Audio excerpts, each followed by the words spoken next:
بسم اللہ الرحمن الرحیم۔ جو مین ٹاپک ہے وہ ہے کہ سپریم کورٹ کا آرڈر اسلام آباد ہائی کورٹ میں عملی طور پر بے وقف ہو چکا ہے۔ دیکھیے، سپریم کورٹ جسٹس یحییٰ فریدی صاحب جب سے چیف جسٹس بنے ہیں اور قاضی فیض عیسیٰ نے جب عدلیہ کو تباہ تھوڑا سا کیا، اور اس کے بعد یحییٰ فریدی نے تباہ کیا، جیسے منصور علی شاہ، جیسے منیب اختر صاحب نے تو اس عدلیہ کی عزت بحال کرنے کی تھوڑی سی کوشش کی۔ لیکن دیکھیے، ایک نشہ ہوتا ہے، اقتدار کا نشہ۔ حضرت علی رضی اللہ عنہ کا قول ہے، جب انسان کسی عہدے پر بیٹھتا ہے تو وہ بے نقاب ہوتے، اس کا گھٹیا پان، اس کی سوچ، اس کی ذہنیت کا پتہ چلتا ہے کہ وہ انسان کیسا ہے اور اس کی سوچ کیا ہے۔ تو جیسے یحییٰ فریدی چیف جسٹس بنے اور سب سے پہلے اس نے جو کام کیا، جو دہشت گردی کے جج ان کو تمام کو طلب کیا، اور طلب کرنے کے بعد دیکھیے ہر صحافی کا اپنا تخمینہ ہوتا ہے، اپنی سوچ ہوتی ہے۔ جو یحییٰ فریدی کو جانتے ہیں، جو نہیں جانتے وہ ہوتے ہیں۔ ہم نے اس وقت بھی ولاگ بنایا تھا، کہا کہ جب تک ہم زمین پر کام ہوتے ہوئے نہیں دیکھیں گے، میرا وہ جملہ آج بھی یاد ہوگا، جو اپنے دوستوں کی پیٹھ میں چھرا گھونپ کر چیف جسٹس بننا ہو، یعنی یحییٰ فریدی بننا ہو، تو وہ انصاف نہیں کر پا سکے گا، اور نہ وہ انصاف کرنے کی توفیق ہے۔ سوشل میڈیا پر ایک خبر گردش کر رہی تھی، اس کی ہم تصدیق کر سکتے ہیں یا نہیں کرتے، لیکن خبر سوشل میڈیا پر گردش کر رہی تھی کہ یحییٰ فریدی کا گھوڑے کا نام تھا جسٹس، وہ مر گیا۔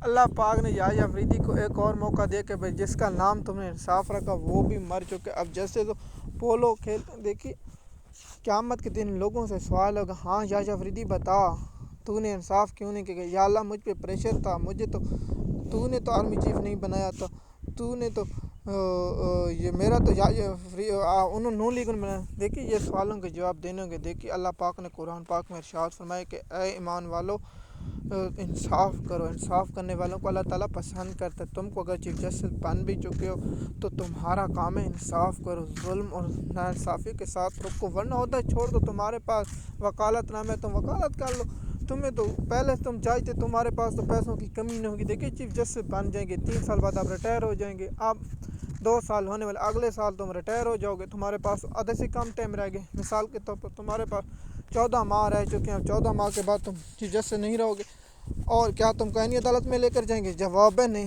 ہمیشہ مورا استعمال کر کے وہ پھینک دیا جاتا ہے۔ کیا ہوگا؟ دیکھیے، سپریم کورٹ کے چیف جسٹس یحییٰ فریدی کو چاہیے تھا کہ انصاف کرتے، جیسے منیب اختر اور جیسے منصور علی شاہ نے جو فل کورٹ بینچ بنا، اگر فل کورٹ وہ بینچ ہوتا تو انصاف کرتا۔ پھر اس کے بعد آپ نے نئے 10 جج شامل کر لی اپنی اکثریت ثابت کرنے کے لیے، پھر اس کے بعد 27 ترمیم کے لیے آپ نے بہت کچھ کیا، آپ اس وقت بھی کچھ کر سکتے تھے، لیکن آئینی بینچ بنا دیا۔ اور دیکھیے، امین الدین صاحب بھی، اور جو جج، دیکھیے انصاف، اللہ انصاف کرنے والوں کو پسند کرتا ہے۔ دیکھیے، آپ لکھ لیں، دنیا میں جس قوم کے جس شخص نے بھی ناانصافی کیا، وہ اس جہان میں بھی ذلیل و رسوا ہوا اور آخرت میں بھی ذلیل و رسوا ہوگا۔ تو آپ کو پتہ ہے کہ ہادی علی چتھا اور ایمان مزاری، جو انسانی حقوقی، جو غریبوں کے وکیل ہیں، جو انصاف دینا پسند کرتے ہیں، ان کے ساتھ جو ظلم ٹویٹ ہوا اور اڈالہ جیل میں ان کو سزا سنائی گئی، عمران خان صاحب کے کیس میں عمران خان کے وکیلوں کو دستخط کرنے کی، اس میں ججوں کا نہیں، پی ٹی آئی کی لیگل ٹیم کا اور پی ٹی آئی کے ایم این ایم پیوں کا قصور ہے۔ وہ تمام چیزیں اقوام متحدہ اور انسانی حقوق کی تنظیم اور تمام ممالک کے سفارت خانوں کو ارسال کریں، تو اس سے انصاف ہوتا ہے۔ سپریم کورٹ ویسے بھی ختم ہو چکی، اب سپریم کورٹ کو محکمہ مریم نواز یا پنجاب کی حکومت کے یا سندھ کی حکومت کے حوالے کر دینا چاہیے، کیونکہ جو آئینی عدالت بنائی گئی ان کے ججوں کے بارے میں تو تمام، دیکھیے کوئی ایسا فیصلہ جب سے 26 آئینی ترمیم آئی ہے، تو مجھے بتائیں کوئی ایک فیصلہ حکومت کے خلاف گیا جواب ہے نہیں، کوئی حکومت کے خلاف ریمارکس گئے جواب ہے نہیں۔ ہائی کورٹوں میں، سیشن کورٹوں میں، سپریم کورٹ میں، آئینی عدالت میں، تمام عدالتوں کے جج انصاف کرنے سے قاصر ہو چکے ہیں، اور ججوں کو انصاف کرنے کی توفیق بھی اللہ پاک نے چھین لی۔ اللہ تعالیٰ قرآن پاک میں ارشاد فرماتا ہے کہ میں جب انسان کے دل پر مہر لگا دیتا ہوں، وہ ہدایت نہیں پا سکتا، اور جسے میں ہدایت دوں اسے کون گمراہ کر سکتا ہے، اور جسے میں گمراہ کر دوں اس کو کون ہدایت دے سکتا ہے۔ تو آپ لوگوں کو یہ معلومات ہونی چاہیے۔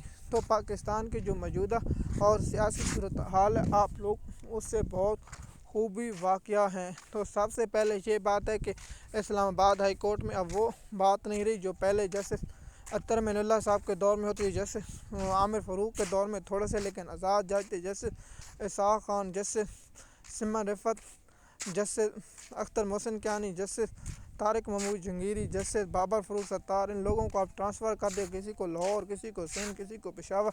آپ انصاف کے یہ عالم جو بننے بیٹھے ہیں یہ انصاف نہیں کرتے۔ تو سب سے پہلے کہ پاکستان کی قوم کو دیکھیے، آپ یہ کہیں گے کہ وکیل نکلیں، وکیلوں کا کام ہے صرف پیسہ کمانا، اس کے علاوہ کچھ نہیں کرنا۔ دیکھتے ہیں کہ آنے والے وقت میں کیا ہوتا ہے، کیا سپریم کورٹ اپنی وقت کو بحال کر پائے گی یا نہیں۔ تو آپ لوگوں کو یاد رکھنا ہوگا، جب عدلیہ بحال ہوگی تو ایک چھوٹا آرمی کیانی پیدا ہوگا، اور کیانی پیدا ہوگا تو عدالتیں بحال ہوں گی، نہیں تو ویسے ان کو کنٹرول ہے۔ مزید معلومات کے لیے آپ ہمارے چینل پر ہیں تاکہ آپ کو انفارمیشن وقت پر ملتی رہے۔ جیسے کہ آپ سے گزارش ہے، اگر آپ اپنی رائے دیں یا آپ کامنٹ ضرور کریں گے، اور آپ سے درخواست ہے کہ آپ ہمیں سپورٹ کریں اور چینل کو سبسکرائب کریں تاکہ ہمارا بھی حوصلہ بڑھے اور ہم بھی آگے سے ورک کریں۔ اگر ہمارا بھی لوگ یا ایسا لیٹ آتا تو ہمارے پاس انفارمیشن ہوتی ہے، لیکن ہمیں کچھ ریسرچ اور مکمل کرنی پڑے، اس کے بعد ہم یہ ولاگ بناتے ہیں۔ مزید معلومات کے لیے آپ ہمارے چینل پر ہیں تاکہ آپ کو اپڈیٹ وقت پر ملتی رہے۔ شکریہ۔